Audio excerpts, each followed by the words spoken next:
চীনের সিচাং স্বায়ত্তশাসিত অঞ্চলের প্রাচীন জাতিগোষ্ঠী বাইমা টিবেটান জাতিগোষ্ঠীর একটি শাখা। তারা বিশেষ কিছু কারুশিল্প ও সাংস্কৃতিক ঐতিহ্যের জন্য সুপরিচিত এই জাতিগোষ্ঠী।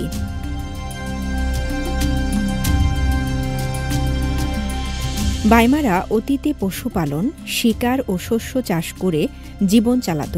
কয়েক শতাব্দী ধরে স্থানীয়দের মধ্যে শুরু হয় নানা সাংস্কৃতিক চর্চা। দিনে দিনে তারা বেঁচে থাকার অনুষঙ্গ হিসেবে বেছে নেয় নাচ, গান ও নানা লোকশিল্পকে। পরে ধীরে ধীরে বাইমাদের সংস্কৃতি হয়ে ওঠে আরও শক্তিশালী।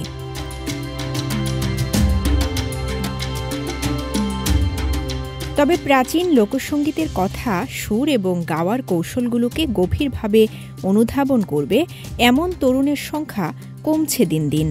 তাই স্থানীয়দের কাছেও মূল সংস্কৃতির সংরক্ষণ ক্রমশ গুরুত্বপূর্ণ হয়ে উঠছে। তারা প্রাচীন সংস্কৃতিকে টিকিয়ে রাখতে তরুণদের সম্পৃক্ততা বাড়ানোর চেষ্টা চালিয়ে যাচ্ছেন।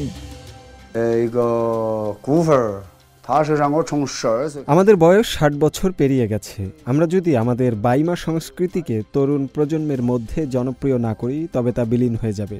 আমাদের সংস্কৃতির উত্তরাধিকারী হিসেবে আমি তরুণদের এ নিয়ে আগ্রহী করে তোলার কাজ করছি।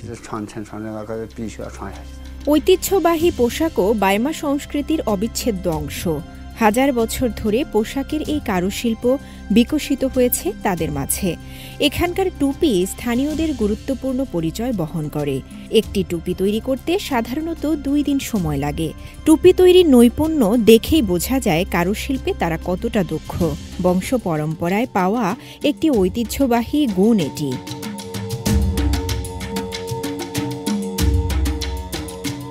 বেল্ট তৈরি করা এখানকার আরেকটি ঐতিহ্যবাহী লোকশিল্প, যা প্রজন্মের পর প্রজন্ম ধরে বিকশিত হয়ে আসছে। একটি পশমি বেল্ট সম্পন্ন করতে লেগে যায় প্রায় ২০ দিন। বাইমাদের প্রতিটি ঐতিহ্যবাহী বিন্যাস একটি অনন্য প্রতীকী অর্থ বহন করে।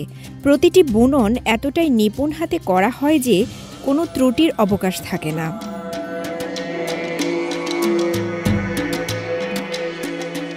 স্থানীয়রা জানান, সম্প্রতি বেশ কিছু সংখ্যক তরুণ তাদের পৈতৃক নিবাস ছেড়ে ঝুঁকছে শহরে জীবনযাপনের দিকে। এতে সাংস্কৃতিক ঐতিহ্য রক্ষা করা কিছুটা চ্যালেঞ্জের হয়ে দাঁড়িয়েছে। তবে স্থানীয়রা তাদের ঐতিহ্যবাহী সংস্কৃতি সংরক্ষণের দৃঢ় প্রয়াস অব্যাহত রেখেছেন। এরই অংশ হিসেবে প্রশাসনকে বৈচিত্র্যময় সাংস্কৃতিক অনুষ্ঠানের আয়োজন করার আহ্বানও জানান তারা। স্থানীয় তরুণ প্রজন্ম ছাড়াও বিশ্বব্যাপী বাইমা জাতিগোষ্ঠীর সংস্কৃতি পৌঁছে দিতে তারা নিজেরাও নিচ্ছেন নানা উদ্যোগ। ২০১৯ সালের শেষের দিকে সরকারি তথ্যানুসারে দক্ষিণ পশ্চিম চীনের সিচুয়ান প্রদেশের ফিংও কাউন্টিতে ১৬২৫ বাইমার বাস ছিল।